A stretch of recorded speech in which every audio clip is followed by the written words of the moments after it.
Telugu young directors ఛానల్కి స్వాగతం సుస్వాగతం. మీ అందరికీ మరొక కొత్త అంశాన్ని పంచుకోవాలని చెప్పి వచ్చాను. ఈ మధ్య నేను రకరకాల ట్రైలర్స్ చూస్తుండగా కన్నప్ప అనే ట్రైలర్ చూశాను. ఇంతకుముందు కృష్ణరాజు గారు, తర్వాత కన్నడ కంఠీరవ రాజ్ కుమార్ గారు కూడా ఇదే సబ్జెక్ట్ మీద 2 సినిమాలు వచ్చాయి. 2 సినిమాలు కూడా అద్భుతంగా మ్యూజికల్ హిట్స్. ఒక్కొక్క సబ్జెక్ట్ని పర్టికులర్గా తీసుకున్నప్పుడు ఆ సబ్జెక్టుకు ఉండే ప్రాథమిక లక్షణం ఏదైతే ఉందో, జనబాహుళ్యంలో ఆ పాత్రకి ఉన్న ప్రత్యేకత ఏంటి, ఎటువంటి బ్యాక్డ్రాప్ ఉంది, ఎటువంటి ఆలోచన విధానం ఉంది అనేది ప్రతి నిర్మాత, ప్రతి దర్శకుడు, నటుడు కూడా తప్పకుండా తెలుసుకోవాలి. ట్రైలర్ చూస్తూ ఉన్నప్పుడు నాకు అనిపించింది, కన్నప్ప ఒక ట్రైబల్, ముఖ్యంగా చెప్పుకోవాలంటే కోయవాళ్ళ వేషధారణ అనేది మన సినిమాల్లో దాదాపుగా అల్లూరి సీతారామరాజు సినిమా కానివ్వండి, ఇంతకుముందు వచ్చిన 2 కన్నప్ప సినిమాల్లో కానివ్వండి, మనకి ప్రత్యేకంగా రోజు చూస్తున్నటువంటి ఇప్పుడు ఉన్న వాళ్ళు కానీ ఉన్నది. ఒక రకమైన డ్రెస్సింగ్తో ఉంటారు వాళ్ళు, ఒక ప్రత్యేకమైన డ్రెస్ని వాళ్ళు ఉంటారు. ఇది చూడంగానే ఇది కోయవాళ్ళు, వీళ్ళు ఈ జాతికి సంబంధించిన వాళ్ళు అని మనం గుర్తుపట్టవచ్చు ఈజీగా. దానికి భిన్నంగా కాస్ట్యూమ్ డిజైనింగ్ చేసుకున్నారు, దాని బ్యాక్డ్రాప్ కూడా క్రియేట్ చేసుకున్నారు. మన దగ్గర జరిగినటువంటి కథని ఎక్కడో ఆస్ట్రేలియాకి వెళ్ళి అడవుల్లోకి తీసుకున్నట్టుగా ఆ విజువల్స్ చూస్తుంటే మనకి నేటివిటీ అనేది కనీసం కొద్దిగా కూడా కనిపించడం లేదు. ఇది చాలా దురదృష్టమైన అంశం. నేనేమంటానంటే, కన్నప్ప పాత్ర అనేది భక్తికి సంబంధించినది, శివభక్తికి సంబంధించిన ఒక సినిమా. శివుడు అనేవాడు, అంటే దేవుడు అనేవాడు కుల మత జాతి వివక్షత లేకుండా అగ్రవర్ణాలకో లేకపోతే బాగా రోజు పూజా పునస్కారాలు చేసే వాళ్ళకే ప్రత్యక్షం అవుతాడని కాకుండా, నిజమైన భక్తిని ఎవరైతే చూపిస్తారో అటువంటి వాళ్ళకి ప్రత్యక్షం అవుతాడు, వాళ్ళ పక్కనే ఉంటాడు అని నిరూపించే ఒక పాత్ర కన్నప్ప పాత్ర. అలాంటిది గనక ఆ సినిమాలో గనక చూపిస్తే అద్భుతంగా ఆడుతుంది. అలా కాకుండా కన్నప్ప ఒక వారియరు, కన్నప్ప ఒక దేశభక్తుడు, కన్నప్ప తన జాతి గురించి ఉన్నాడు, మేము రీసెర్చ్ చేసాం, ఇలా అని అనుకుంటే కథ పక్కదారి పడుతుంది. అతను వారియర్ అయితే అయి ఉండొచ్చు, మన పరిశోధనలో తేలుతాయి ఇవన్నీ కూడా. కానీ ప్రధానమైన అతని జీవితంలో అతని పాత్ర గుర్తుండటానికి ప్రధానమైన కారణం ఏంటి? భక్తి. అలాగే కర్ణుడు అంటే దానం, అర్జునుడు అంటే వీరత్వం, కృష్ణుడు అంటే గురుత్వం, అంటే భగవద్గీతని ఇచ్చినటువంటి భగవంతుడిగా మనకు అనిపిస్తాడు. ఇలా ఒక్కొక్క పాత్రకి జనబాహుళ్యంలో ఒక్కొక్క రకమైనటువంటి ఆదరణ, తర్వాత ఒక రకమైన ఆలోచన విధానం వాళ్ళ మనసుల్లో నిక్షిప్తమైంది. దాన్ని మార్చాలనో, దాన్ని టోటల్గా గొప్పగా ఏదో తీయాలనో ప్రయత్నిస్తే ప్రతి నిర్మాత, దర్శకుడు బోల్తానే కొట్టాడు. ఈ ట్రైలర్ను చూసి మన యూట్యూబర్స్ రకరకాలుగా ట్రోల్స్ వేశారు. ఈ ట్రోల్స్ వేయటం అనేది ఇప్పటి నుంచి కాదు, అందరి నటుల మీద, అందరి దర్శకుల మీద చాలా ఉంది. ఈ ట్రోలింగ్ లేదా రోస్టింగ్ చేసేవాళ్ళు, ట్రోలింగ్ చేసేటువంటి ఛానల్స్లో చాలా ఛానల్స్ ఉన్నాయి, కొన్ని వందల ఛానల్స్ ఉన్నాయి. ఈ సందర్భంలో టీఎఫ్ఏ నుంచి మా అధ్యక్షుడిగా దాదాపుగా 400 ఛానల్స్ పైన ఛానల్స్ని డిలీట్ చేసినట్టుగా ఒక ఇన్ఫర్మేషన్ జనాలకి అందరికీ అంది. వాళ్ళు ఇబ్బంది పడుతూ యూట్యూబ్లో రకరకాల వాళ్ళు ఎపిసోడ్లు చేయటం, దాని వ్యతిరేకంగా ఒక రకమైనటువంటి భావజాలాన్ని వ్యాప్తం చేస్తున్నారు. ఒక యూట్యూబ్ ఛానల్లో ఎవరైనా క్రియేట్ చేస్తే అది ఎవరు ప్రాపగేండతోనో, లేకపోతే తల్లిదండ్రుల ప్రోత్సాహంతోనో, లేకపోతే పెద్దల ప్రోత్సాహంతోనో, మరొకతోనో కాదు. ఒక వ్యక్తి యొక్క క్రియేటివిటీని బట్టి ఒక ఛానల్ నిలబెట్టుకుంటాడు. ఇది ప్రత్యేకంగా నేను చెప్తున్నాను అనుకోవకండి, నేను విమర్శిస్తున్నాను అనుకోవకండి. ఈ యూట్యూబ్ ఛానల్స్ ఎవరైతే రన్ చేస్తున్నారో వాళ్ళందరూ కూడా వ్యక్తిగత ప్రతిభతో నిరూపించుకున్న ఛానల్సే. వాటి వ్యక్తిగతమైనటువంటి వాటి క్రియేటివిటీని చంపడానికి మనం ఎవరం? మన మీద ట్రోల్స్ చేశారు, మన కంటెంట్ వాడుకుంటున్నారు, డెఫినెట్గా చెప్పాలి, అబ్బాయి నా కంటెంట్ వాడద్దు, మా విజువల్స్ వాడద్దు, మీరు మాట్లాడితే మాట్లాడుకోండి, మీరు వాడినట్టయితే ఒక్క షాట్ వాడినా సరే మేము తీసేస్తాం అని ఒక నోటీస్ ఇచ్చి మనం మరుసటి రోజున కనుక చెప్పేస్తే, ఒక నోటీస్ ఇచ్చి, ఒక ఈమెయిల్ ఇచ్చి తర్వాత టెర్మినేట్ చేస్తే అద్భుతంగా ఉంటుంది. అలా కాకుండా వాళ్ళ మీద వేరే ఒక ద్వేషంతో, నేనేమంటానంటే మీ పర్టికులర్గా అంటే ఈ కన్నప్ప మీద చేసినటువంటి వాళ్ళనే పగబట్టినట్టుగా కాకుండా మన తెలుగు సినిమా ఇండస్ట్రీలో పర్టికులర్గా ఆర్టిస్టుల మీద కానీ, మేల్ అండ్ ఫీమేల్ ఆర్టిస్టుల మీద వాళ్ళ వ్యక్తిగత జీవితాలతో, కుటుంబ జీవితాలతో ఎవరైతే కామెంట్ చేస్తారో లేదా అసభ్య పదజాలాన్ని, బూతుల్ని వాడుతూ చాలా అసహ్యంగా మాట్లాడతారో అలాంటి ఛానల్స్ని నిర్మోహమాటంగా మనం నిర్మూలించాల్సిందే, నో ప్రాబ్లం. కానీ విమర్శ చేసేది సరదాగా లేదా సెటారికల్గా మాట్లాడేటటువంటి ఛానల్స్ను కూడా ఆ ముసుగులో నిర్మూలించడం లేదా తీసివేయటం అనేది చాలా దారుణమైన చర్య. ఆ తర్వాత ఇలా ట్రోల్స్ చేసే, ఎపిసోడ్ చేసే యూట్యూబ్ ఛానల్స్ కానీ, సోషల్ మీడియా ఇన్ఫ్లుయెన్సర్స్ కానీ నా సూచన ఏంటంటే, భాష మాత్రం దరిద్రమైన భాష వాడుతున్నారు కొంతమంది. బూతులు తిట్టడం ఏంటండి? మీ అమ్మా నాన్నలు చూడలేదా? మీ అక్క చెల్లెళ్ళు ఉండరా? మీ ఎపిసోడ్ తయారు చేస్తున్నారంటే ఎవరు చూస్తారు ఇవి? కనీసం మీ ఇంట్లో వాళ్ళు కూడా చూసి అప్రిషియేట్ చేయొద్దా? అలాంటి బూతులు వాడేటువంటి దిక్కుమాలిన భాష వాడే వాళ్ళ గురించి నేను మాట్లాడుతున్నాను. దయచేసి అట్లాంటి మాట్లాడద్దు. ఇంతకుముందు నా ఎపిసోడ్లో కూడా చెప్పాను, లాంగ్వేజ్ డైలాగులు రాసేటప్పుడు దానిలో కొన్ని పదజాలాలు వచ్చేస్తున్నాయని చెప్పాను. ఇవన్నీ ఎందుకు వస్తున్నాయంటే, కొన్ని సందర్భాల్లో హీరోలు, పెద్దవాళ్ళు కూడా స్టేజ్ మీద మాట్లాడటం వల్ల, ఇష్టం వచ్చినట్టు మాట్లాడటం వల్ల, ఒక హీరో తన ఆడియో లాంచింగ్ ప్రోగ్రాంలో మాట్లాడుతూ ఉంటాడు, ఒరే దీని అమ్మ ఏంట్రా అని అంటాడు. అసలు ఏంటిది అది? అతను ఒక ఫామ్లో, అంటే వాళ్ళ యొక్క ఉత్సాహం అద్భుతంగా అట్లా ఉంది, అబ్బో చాలా ఉంది అని చెప్పడం ఉద్దేశం. అంటే అలాంటి పదం హీరోనే స్టేజ్ మీద వాడేస్తున్నాడు, మరొక హీరో మరో రకంగా ప్రవర్తిస్తున్నాడు. ఇవన్నీ ఏం చేస్తారు యూత్లో ఉన్నవాళ్ళు? తీసుకోరా తమ మేము కూడా ఇట్లా ఉండాలని అనుకోరా? ఇట్లా ఉంటే పాపులర్ అవుతారు, అరే ఇది బాగుంది, న్యాచురల్గా మాట్లాడటం ఏంటి? కొన్ని లక్షల మంది చూసేటటువంటి, కొన్ని వేల లక్షల మంది జనాలు చూస్తుంటే, మిమ్మల్ని మీద మీ మీద కాన్సన్ట్రేట్ చేస్తుంటే, మీ ప్రవర్తన, మీ భాష ఎంత కరెక్ట్గా ఉండాలి? మీ సబ్స్క్రైబర్స్ కూడా ఇలాంటి భాషను నేను లేక్ చేస్తున్నారంటే వాళ్ళ మనస్తత్వం ఎట్లా ఉండాలి? కాబట్టి ఒక వ్యక్తిని బూతు మాటలతో అనేటట్టుగా లేదా అశ్లీల పదజాలంతో అనేటప్పుడు కొంచెం జాగ్రత్త వహించండి. మీరు చాలా చిన్న వయసు వాళ్ళు, పెద్ద వయసు వాళ్ళు కలిగి ఈ ఛానల్స్ నిర్వహించేవాళ్ళు చాలా చిన్న వయసు వాళ్ళు. మీరు ఈ వయసులోనే ఇలాంటి బూతులు మాట్లాడితే కొంచెం పెద్ద అయిన తర్వాత ఏమవుతారు? కాబట్టి ముందు భాషను సరి చేసుకోండి. నేను ఈ సందర్భంలో ఒక చిన్న ఎగ్జాంపుల్ చెప్తాను. ఇదివరకు సినిమా ఇండస్ట్రీలో ఎల్లో జర్నలిజం అని ఉండేది. వాళ్ళు పెట్టా కొన్ని బూతులు రాసేవాళ్ళు. చాలా సినిమాలు పత్రికలు ఉండేవి. ఆ పత్రికలతో తలకాయ నొప్పి పడ్డారు వీళ్ళు సినిమా ఇండస్ట్రీ వాళ్ళు. అంతకన్నా ముందు ఒక పత్రిక వచ్చేది, దాని పేరు కాగడా శర్మ అని ఉండేవాడు. ఆయన రాసేవాడు చిన్న చిన్న రకరకాలైనటువంటి శృంగారభరితమైనటువంటి తారల యొక్క ఫోటోలు కింద రాసేవాడు, క్యాప్షన్స్ 4-5 లైన్ రాసేవాడు. చదువుతుంటే ఒక రకమైనటువంటి పులకరింత కలిగేది. అద్భుతంగా భలే చేస్తున్నాడు, ఆ యూత్ అంతా కూడా అద్భుతంగా ఫాలో అయ్యేవాడు. రాజకీయంగా సినిమా మీద విశ్లేషణలు ఉండేవి. అతను చాలా సినిమాలకి వెనకాల కొంతమంది నటులకు కానీ దర్శకులకు కానీ చక్కటి సలహాలు కూడా ఇచ్చేవాడు.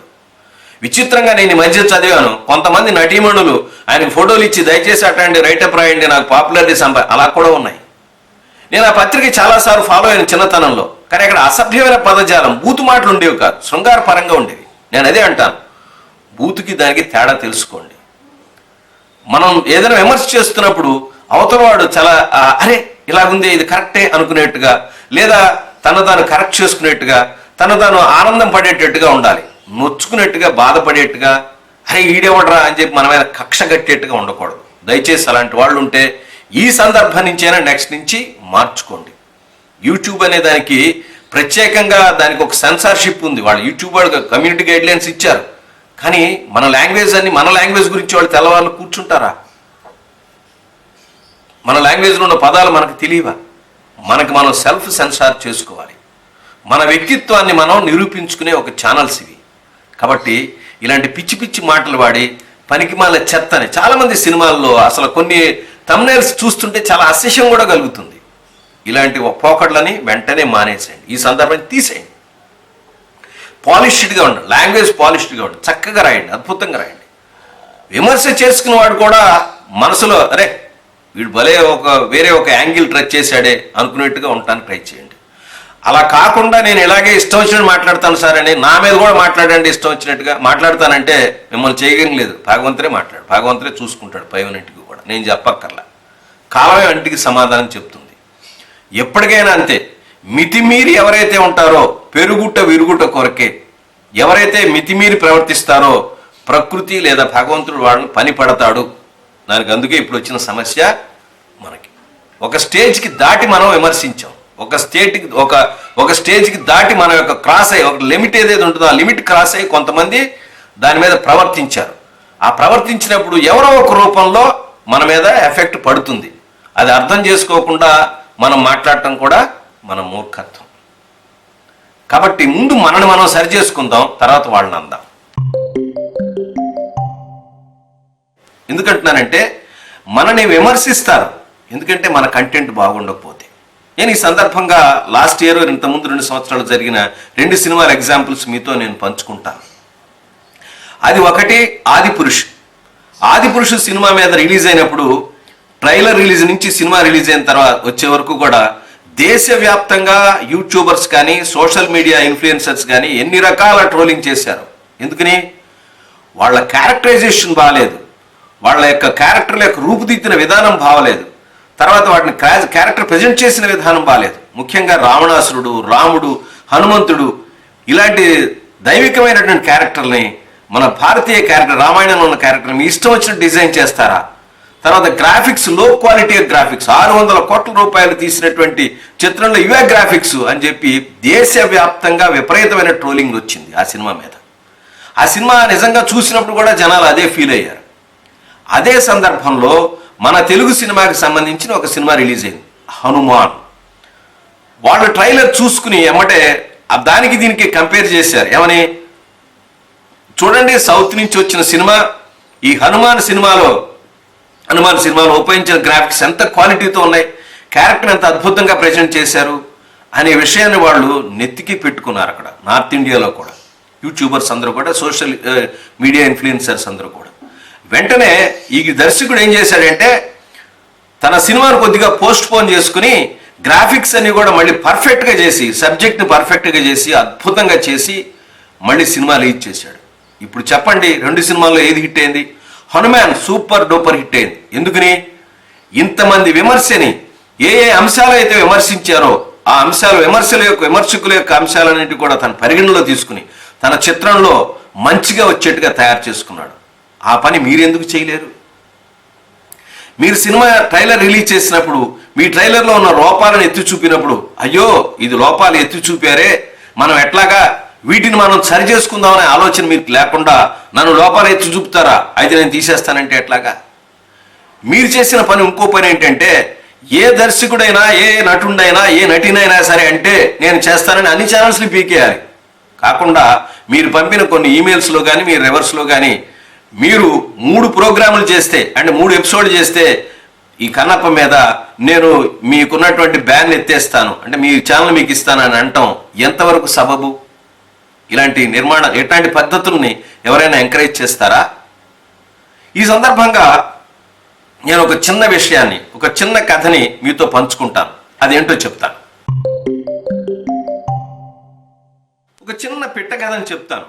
చాలా కాలం కింద నేను విన్నదే, ఎవరి దగ్గర విన్నదే. ఆ కథ ఏంటంటే, ఒక ఊళ్ళో ఒక గురువు గారు ఒక ఆయన వచ్చాడు. ఆ ఊళ్ళో భగవంతుడు నాకు ప్రత్యక్షం అవుతాడు, డైలీ ఆయనతో మాట్లాడుతుంటాను నేను, నాకు మీ సమస్యలు ఏముంటే అవి నేను చెప్తానని చెప్పి అన్నాడు. అందరూ వచ్చి రోజుకు ఒక సమస్య చెప్పడం మొదలెట్టారు, వాటి పరిష్కారం కూడా చెప్తున్నాడు. ఇలా ఆయన చాలా పాపులర్ అయ్యారు. ఒక రోజున ఒక శిష్యుడు అడిగాడు, ఏమండి మీరు గనక ఏదైనా ప్రాబ్లం వస్తే ఎవరు చెప్తారండి అని. నేను రోజు దేవుడితో మాట్లాడుతున్నానండి, సాక్షాత్ పరమేశ్వరుడే నాకు చెప్పేస్తాడు, ఆయన వచ్చి చెప్తే నేను వింటానండి, నాకు ఎవరు చెప్పక్కర్లేదు అన్నాడు. అబ్బా, గురువుగారు చాలా గొప్పవాడు అని చెప్పి అనుకున్నారు. కాలాంతరంలో ఫ్లడ్స్ వచ్చాయి, విపరీతంగా నీళ్ళు వచ్చి ఊళ్ళో మునిగిపోతుంది, ఊరంతా కూడా మునిగిపోతుంటే పారిపోతా ఉండు ఒక ఆయన వచ్చి అడిగాడు, ఏమండి గురువు గారు నీళ్ళు వచ్చాయి, వరదలు వచ్చాయి, పారిపోతున్నాయి, ఇక్కడ కూర్చున్నారేంటి, రండి వెళదాం మనం అన్నారు. అంటే లేదండి, నాకు ఇంకా శివుడు చెప్పలేదు, నేను వచ్చి చెప్తాను, వస్తాను పొమ్మన్నాడు. ఆ తర్వాత నీళ్లు వచ్చాయి ఇక్కడ దాకా, బాడీ దాకా. ఒక ఆయన ఏం చేశాడు, అప్పటికే పడవేసుకొచ్చాడు. పడవేసుకొచ్చి, ఏమండి నా పడవలో కొంచెం ఖాళీ ఉంది గురువుగారు, ఊళ్ళంతా మునిగిపోతుంది, ఇక్కడ దాకా బాడీ దాకా నీళ్లు వచ్చేసాయి, రండి నాతో పాటు అన్నాడు. నో నో నో నో, శివుడు వచ్చి నాకు చెప్తాడు, నేను వెళ్ళిపోండి అన్నాడు. వెళ్ళిపోయారు. తర్వాత ఇలా ముక్కు దాకా నీళ్ళు వచ్చినాయి. ఒక పెద్ద దొంగ మీద వేలాడుతూ ఒకడు వచ్చి నానా బాధలు పడుతూ వచ్చి, ఏమండి గురువుగారు మీరు అటుపక్క వేలాడండి, ఎట్టగొట్ట మనం వెళదాం, రండి రండి రండి, నా మాట వినండి, నా మాట బతిమేలాడు. నో నో నో నో, నాకు శివుడు వచ్చి చెప్తే కానీ విన్నాడు. అలా నీళ్లు పెరిగే పైకి వచ్చి చివరికి ముగ్గు ఆయన పుట్టుకుమన్నాడు. చివరికి కైలాసంకి వెళ్ళాడు. వెళితే శివుడిని అడిగాడు, ఏమని? స్వామి, నేను నిన్ను భక్తుడిని కదా, నేను ప్రతిరోజు ఇట్లా పూజిస్తున్నాను కదా, నువ్వు ప్రతి విషయాన్ని అందులో ప్రజలందరికీ కూడా చెప్పావు, చెప్పిన విషయాలు వాళ్ళకి చెప్పి నేను పేరు పొందాను, మరి నాకు ప్రాబ్లం వస్తే నువ్వు ఎందుకు చెప్పలేదని అడిగాడు. అడిగితే వారి పిచ్చివాడా, నేను 3 సార్లు నీ దగ్గరికి వచ్చాను రా. ఒకసారి పరిగెత్తుకుంటూ వచ్చి నాయన రా అన్నాను బిగినింగ్ అవ్వగానే, తర్వాత పడవేసుకొచ్చాను, తర్వాత ప్రాణాపాయస్తులో తెప్ప మీద వచ్చి రారా బాబాయ్ వెళ్దామని చెప్పి బతివేలేని అయినా రాలేదు నువ్వు అన్నాడు. సాక్షాత్తు శివుడు వచ్చినా వినలేదు.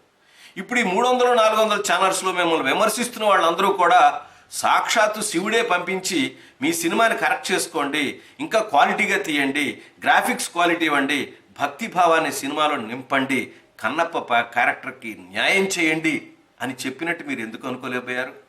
This is called positive thinking.